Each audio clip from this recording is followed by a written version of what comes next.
Hello everyone, my name is Jake Tiger, and today I'm going to teach you how to make southeastern pucker-toed moccasins. So right here we have all the tools to get started on southeastern pucker-toed moccasins. As you can see right here with this one, the completed pair, it's very simple stitching. You have one going down the middle and one going down the back. Now this particular style is Seminole, and the stitching methods that are used, this cannot be mistaken for Muskogee Creek or Choctaw or Cherokee or Shawnee. This is strictly a Seminole style moccasin. Every southeastern American Indian tribe has their own distinctions in moccasins, but today we're going to show you how to do Seminole style. So the basic stuff you're going to need is, of course, a hide, brand tan, deer hide, which is preferable. People use commercial tan, which is easier to access through the internet. If you make brand tan, it's perfect. So right here we have a pattern of the leather to make our moccasins. As you see, it's one piece. It's laid out, looks like one big giant tortilla. And after you make your tracing, this is just a crude tracing of your foot pattern. And I'll explain how you do that to get your pattern. So imagine this right here is your foot. So you have the back of your heel. What you're going to do is you're going to take your one finger right at the heel and make a measurement, and then take two fingers at the front, and that will be where your foot will line up to give you extra room. To get the width, you would lay your foot down, get you a piece of string. You can go underneath where the highest arch of your foot would be at, and so you would essentially take your string, lay it out, the circumference, and that would be the width, and you connect these 2 points with your top one. Your back one is going to be flared out for your flaps. Flaps can vary, they can be big, they can be shortened. It doesn't really matter as long as you get the main general pattern, all right? So the items that you're going to need, of course, you're going to need a leather string. Most Seminole examples did have a leather lace going through them. I do know from museum collections we have seen sinew being used as well. This is brain sinew. This is from a backstrap of a deer. Next up is you're going to need an awl to make your punches, all right? Pointed end. Be very careful with it. You will end up poking yourself. It's completely fine. But you're going to need it to poke your holes on your moccasins to get your stitching lines. Next up is very heavy duty scissors.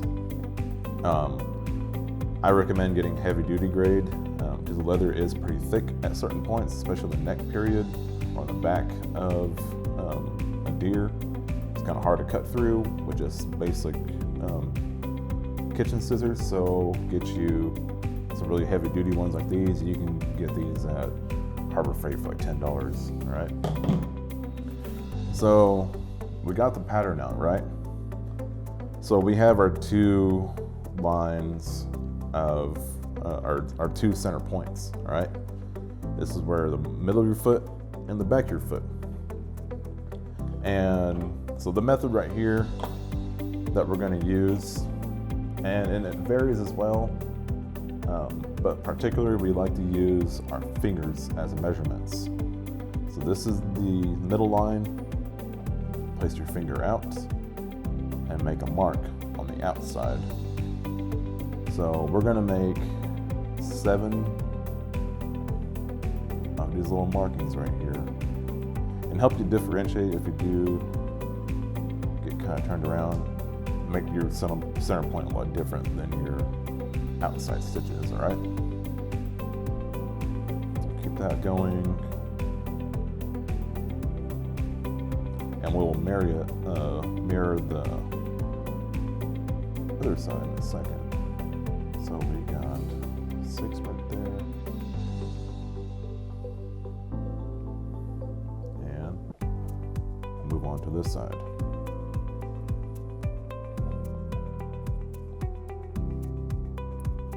Get your nice and evenly spaced with your hands.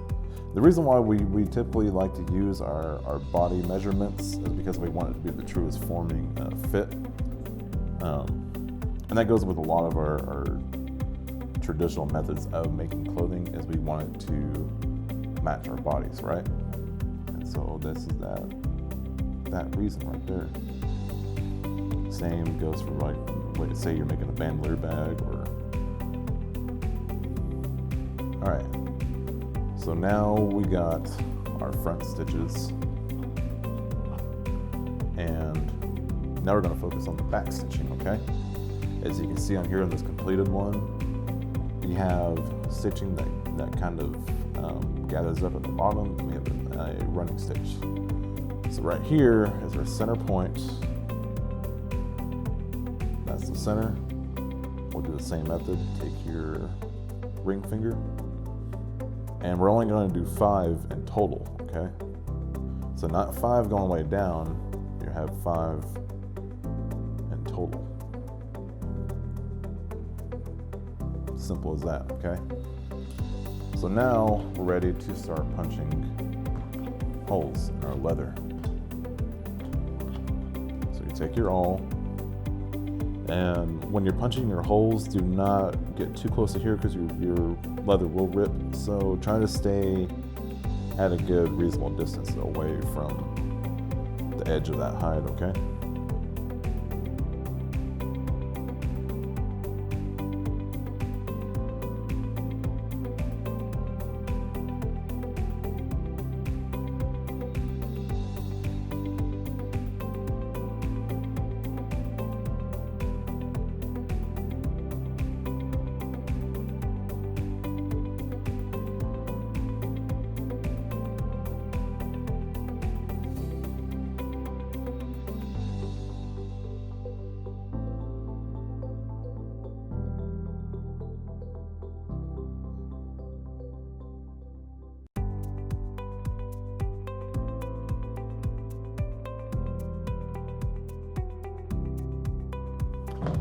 Okay, now that we have all of our holes punched out, now it's time to get stitching. So what you're gonna do is take your lace and give it a pretty big knot.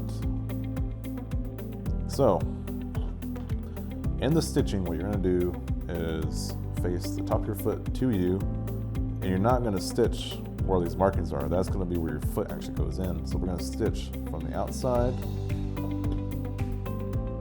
in, okay?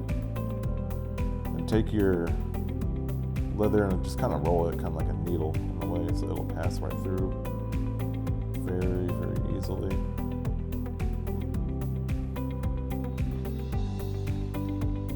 And if you pull too hard sometimes, and it might break your leather, that's all right. You can always just cut another piece out. So we'll start from the right. We have our first initial stitching done. So next, what we'll have here is, see how this one, it's on the inside, but we're going to stitch from the outside, right? So it's going to cross over into here.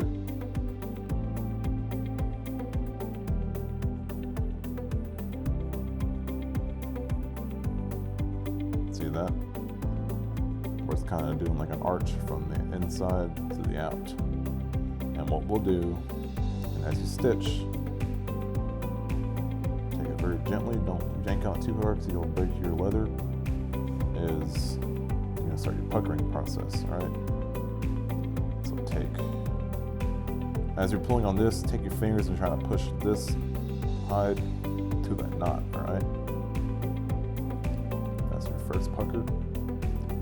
We'll go jump on the other side. So we're going from right to left.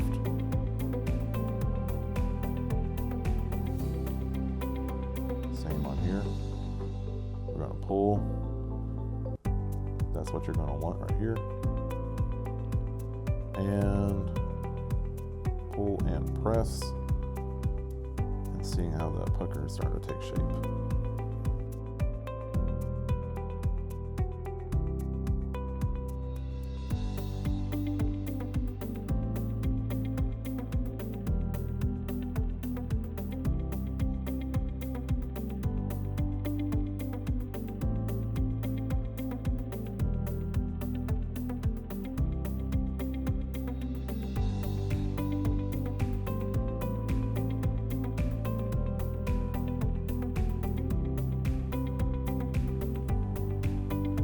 And so that's the puckering that we have here. And so what we'll do next is we're going to do a running stitch, okay? So the running stitch basically is like so. So we'll poke through both sides of the hide, not just one, both, okay? We'll run through the one. All right. So now that we got the whip stitching, or your gathering, and your running stitching, we're done with the front end. Now it's time to work on the back side, okay? And so it's gonna be a lot different when you do the stitching on this. We're not gonna start in the middle, okay? Do not start right there. What we're gonna do is start from the outside and work our way down, okay? I'll show you guys.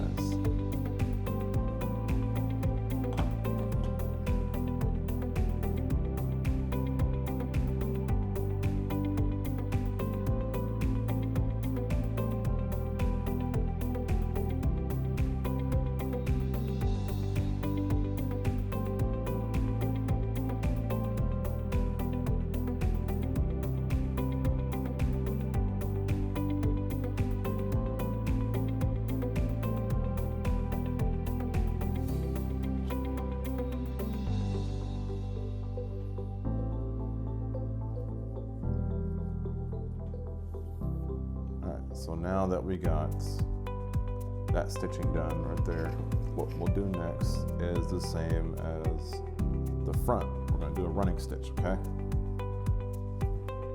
So run this down the line.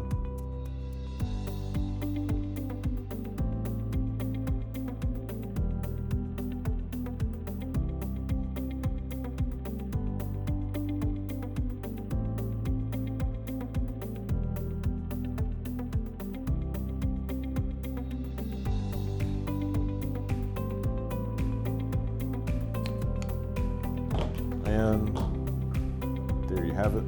There are your moccasins. Thank you everyone for joining us today, and we hope you go along with this craft and take it as many ways as you can and keep learning. Mado.